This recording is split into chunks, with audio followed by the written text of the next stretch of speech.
E para njërë nuk do të jenë vetëm kamerat që kanë qenë apo jo të mundshme në zonë për rreth dhe gjatë itinerarit, por duhet të kemi informacion nga momenti i daljes nga strukturët e tyre dhe deri tek vendi ku kanë vajtur, tek vendi ku kanë festuar. Pra duhet shikohen nëse ka pasur mjetët të cilët i kanë ndjekur nga pas, sepse atentatorët kanë pasur informacion për lëvizjen e mjetit. Fakti që kanë zënë prit apo kanë qenë përgatitur në një prit, tregon që ka pasur informacion për lëvizjen. Pra, mbrapa tyre duhet këtë pasur dhe të tjerë, jo vetëm këta të dy, apo 3 apo 4 persona sa kanë qenë me motor apo me automjet, gjë që pritet nga hetimet të dalë më shumë, por ka pasur informacion. Dhe fakti që kanë pasur informacion duhet këtë ditë deri ku kanë vajtur ata për të bërë këtë lloj feste.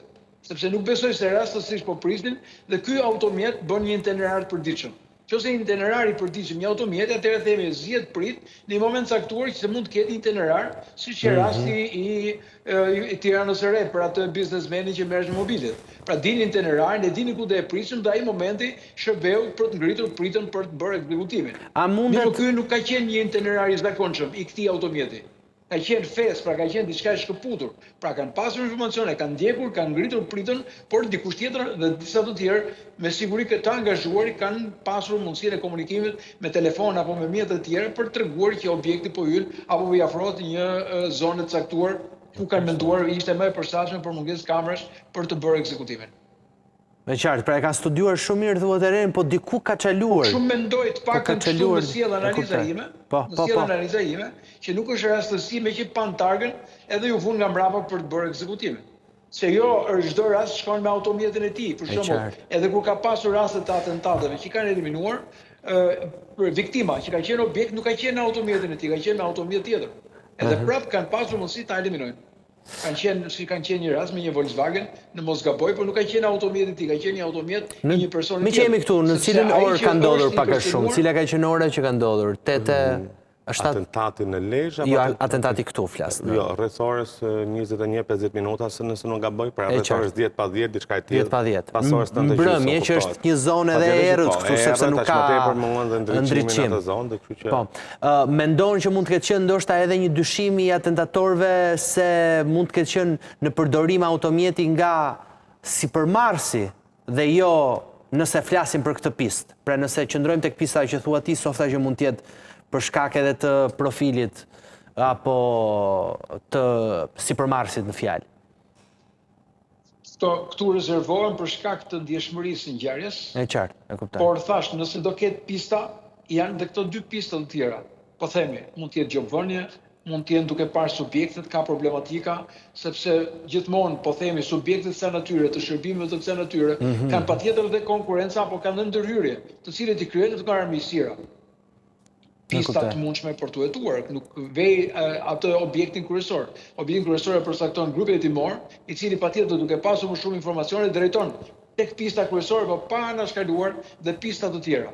Sepse duke u përqendruar në një pistë, mund pra aq kohë nuk kemi autorët, nuk kemi identitetin, nuk kemi kamera, nuk kemi të dhëna të tjera të mund të ndihmojnë, atëherë duhet ndërtosh sa më shumë pista, të cilët rrugës mund të rrëzohen dhe mund të mbetet pista që mund të ketë shumë prioritet. Tani kam një pyetje tjetër që dua ta diskutojmë pak bashkë softa. Sigurinë në përgjithësi në këtë periudhë zgjedhje. Çfarë ndodh? Nuk e ka mendjen policia tek momentet ose tek siguria edhe tek rendi në përgjithësi? Flas gjatë kësaj periudhe, është e shpërqendruar prej zgjedhjeve, sepse në 3 ditë ne kemi parë vetëm ngjarje të cilat është përdorur arma, një ekzekutuar, një që mund të le më pasojë një 11 vjeçar për t'i marrë jetën për fatin e keq, edhe ndërkohë edhe një në Tiranë, që patëm edhe gati në plagosje, rastin pranë liçenit. Nuk kemi afër ditës zgjedhjeve ku angazhimi i policisë është total. Domethënë, policia merr në ruajtje qendrat e votimit, 24 orë apo 48 orë përpara, merren masa të tjera shtesë, krijohen struktura të veçanta. Tani është vetëm ai momenti kur kemi një task force e cila mbi bazën e informacioneve apo mbi bazën e denoncimeve apo nga subjektet dhe individ, sigurisht që task force vepron, mbledh informacione, vëzhgon, ka mundësi të vëzhgojë më shumë ato për cilat ajo ka në planin e masave të saj si objekt.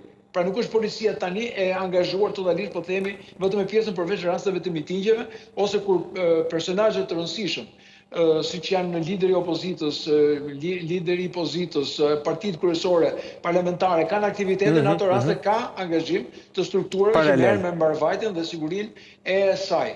Por numri i forcave dhe vendosja e tyre vazhdon të jetë në normalitetin e saj. Por krimi përfiton gjithmonë.